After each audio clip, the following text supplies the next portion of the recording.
Ready?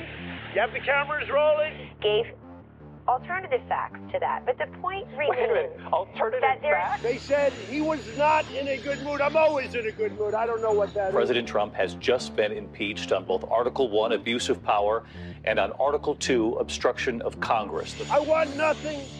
I want no quid pro quo. Just this radical left. Will you shut up, man? Listen, who is Vice President Joe Biden has been elected president. Hey, what happened? Come on, don't be ridiculous. Networks don't get to decide elections.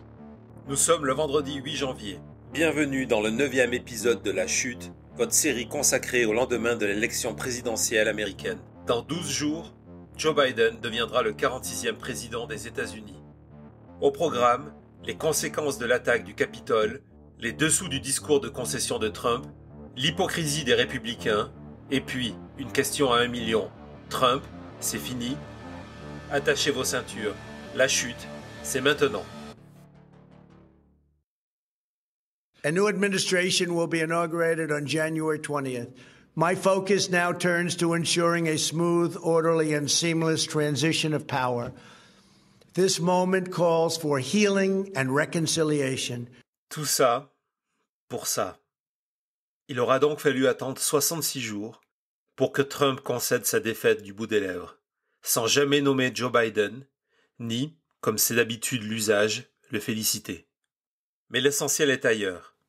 À moins de 13 jours de la passation de pouvoir, au lendemain du vote du Congrès certifiant les résultats, dans une vidéo sur son compte Twitter, réouvert pour l'occasion, Trump vient donc de reconnaître sa défaite et d'indiquer qu'il se concentrera désormais sur le processus de transition, qu'il souhaite sans encombre.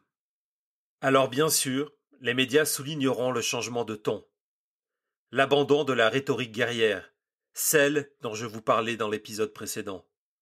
Ils souligneront l'appel à la réconciliation de l'Amérique et la condamnation claire de l'attaque contre le Capitole. Certains même glisseront qu'enfin, le discours de Trump était présidentiel.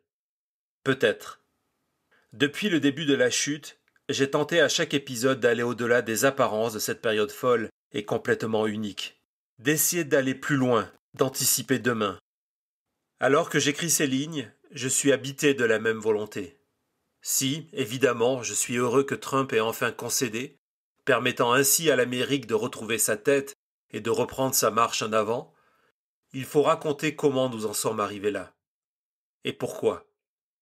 Le discours de Trump, au-delà du factuel, sa concession donc, n'est rien d'autre qu'une tentative révisionniste de l'histoire de la fin de sa présidence. Réécrire l'histoire pour ne pas laisser à d'autres l'opportunité de le faire. Réécrire l'histoire pour tenter d'exister encore demain. 3 moments me viennent immédiatement à l'esprit. D'abord, sa justification de ces 66 jours de folie, de ces coups de boutoir contre la démocratie américaine, de la propagation non-stop de mensonges, d'attaques personnelles et de théories de la conspiration. Désormais, Trump tente de cacher tout cela sous le tapis de, je le cite, la défense de la démocratie américaine. Alors qu'il faisait exactement le contraire, Trump se pare désormais du manteau du juste. Il était, dit-il, uniquement préoccupé par la création d'un meilleur système électoral américain. Je sais, on pourrait sourire, mais en réalité, il ne faut pas s'y tromper. C'est devenu l'excuse officielle de ces hommes et ces femmes qui, pendant plus de 2 mois, ont mené l'Amérique au bord du précipice. La même logique, tordue, malsaine, a été utilisée la nuit dernière au Congrès par ces élus républicains qui, malgré les événements de la journée, continuaient à contester les résultats des urnes. À les croire, ils ne le faisaient plus dans l'espoir de maintenir Trump au pouvoir, mais par une prise de conscience soudaine des limites des lois électorales. 3 jours plus tôt, leur prétexte était différent. La contestation par les élus pro-Trump des résultats certifiés par les 50 États de l'Union était liée à la fraude, et plus particulièrement au fait qu'une partie importante des Américains croyaient désormais que l'élection était truquée, en oubliant, bien sûr, de préciser que si les citoyens doutaient, c'était justement parce que ces mêmes soutiens du président n'avaient jamais cessé de leur vendre le mensonge de la fraude. L'hypocrisie est donc totale. Mais le révisionnisme de Trump, et demain celui d'une partie importante des élus républicains, ne s'arrête pas là. Il concerne bien évidemment les accidents honteux de mercredi. Trump débute son discours par une condamnation de l'attaque contre le siège de la démocratie américaine, et en profite pour glisser qu'il a donné l'ordre à la garde nationale d'intervenir pour protéger le Capitole. Cette information est fausse. Au contraire, Trump s'est opposé à cette décision, et après 1 heure de chaos, c'est Pence, dans un étrange moment, où le vice-président s'est emparé de la responsabilité du pouvoir, qui est allé contre Trump et a pris cette décision. Et ce n'est pas tout. Dans son discours, Trump pratique également le mensonge par omission, se distançant complètement des événements de la veille, comme si les extrémistes d'hier n'avaient absolument rien à voir avec lui et son mouvement. Alors, parce qu'un jour ils seront oubliés, il faut rappeler les faits qui ont précédé l'entrée en force dans le Capitole. D'abord, je vous l'ai raconté dans l'épisode 8 de la chute, nous avons assisté à une montée en puissance rhétorique ces derniers jours. Un recours systématique à un vocabulaire de combat et à une victimisation, non plus du président, habitué du genre, mais de sa foule, à qui les autres venaient de voler leur élection. Et puis, il y a eu, mercredi matin, le rassemblement entre le Capitole et la Maison-Blanche, la démonstration de force de Trump. Son nom, Save America, sauver l'Amérique. Sauver. Encore une fois, un choix rhétorique pas si innocent. Si l'on sauve, c'est parce qu'il y a péril, et donc urgence. Si ce n'est pas un appel aux armes, c'est sans aucun doute son écho. Les discours qui ont précédé celui de Trump ont joué cette carte à fond. Les références à la guerre d'indépendance de 1776 étaient fréquentes. On ne parlait plus de supporters, mais de patriotes. Puis, il y a eu Don Jr., qui a directement appelé à la lutte. Puis, il y a eu Giuliani et son appel au procès par le combat. Et enfin, Trump. Son discours du 6 janvier est une suite de références au combat, à la lutte, à la révolte. Et il se termine par un ordre, celui de marcher sur le Capitole. Pire, à ce moment, Trump ment à sa foule. Il leur raconte qu'il va marcher avec eux, tel un général menant ses troupes à la bataille. La responsabilité de Trump ne fait aucun doute. Elle a été soulignée par tous. Et pourtant, aujourd'hui, il la nie. Pourquoi ? Parce qu'elle met en péril son avenir politique. Il y a 3 jours encore, Trump était le faiseur de rois, celui qui tenait le sort du Parti républicain entre ses mains, celui qu'il fallait séduire et satisfaire afin de ne pas s'exposer à sa colère. Une partie du silence des républicains s'expliquait par cela, par pur calcul électoraliste, avaler la couleuvre de la fraude électorale pour éviter d'avoir Trump faire campagne contre soi en 2022. Il y a 3 jours, Trump rimait avec 2024, avec revanche, avec retour. Il y a 3 jours, tout le monde se demandait pas si, mais quand Trump allait annoncer sa candidature. Et puis, il y a eu les images de mercredi, et avec l'effondrement de Trump. C'est pour cela qu'aujourd'hui, il tente de s'en distancer, et qu'il a accepté de concéder sa défaite. N'oublions pas que mercredi encore, avant le Capitole, Trump, acclamé par les siens, affirmait qu'il ne le ferait jamais.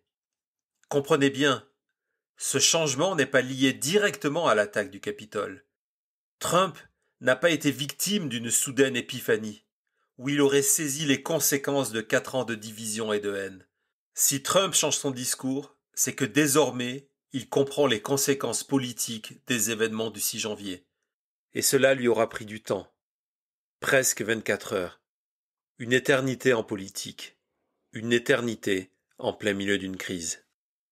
La preuve, la vidéo qu'il a postée hier, avant que Facebook, Instagram et Twitter suspendent ses comptes.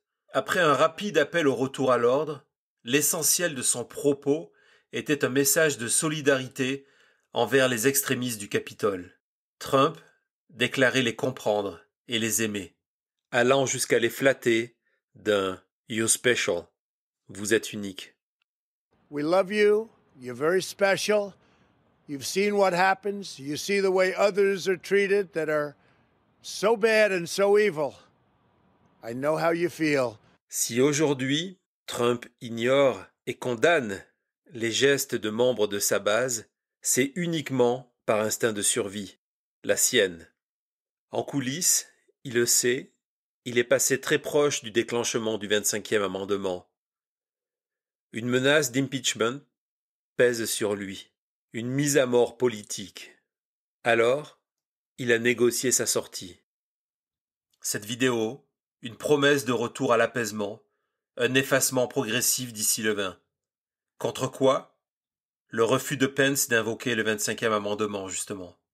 Et le droit à une nouvelle liste de grâce présidentielle, préemptive, où devraient figurer ses proches, des membres de la Trump Organization, ses enfants, et peut-être lui-même, même si un tel geste ouvrirait un nouveau débat constitutionnel. Pendant 4 ans, Trump a testé la démocratie américaine, cherchant le point de rupture, banalisant l'inadmissible, mais toujours avec un cap en tête, celui de son intérêt personnel, et donc de sa marque, qui désormais, pour la première fois, est réellement en péril. Car, en plus de l'accumulation de vidéos de ses supporters désacralisant le siège de la démocratie américaine, Trump a du sang sur les mains. Celui de ses 4 supporters, enivrés de haine, et nourris par l'entreprise de désinformation de Trump et du mouvement QAnon. Mais aussi désormais d'un policier du Capitole, mortellement blessé lors d'affrontements avec les extrémistes de Trump, ces chiens d'attaque contre la démocratie. Les événements du 6 janvier sont désormais le fardeau politique de Trump. Il lui sera très difficile, peut-être même impossible, de s'en débarrasser. Son discours de concession était le premier acte vers sa rédemption. Aujourd'hui, la bête est à terre. Les républicains, attirés par l'odeur du sang, sortent du bois.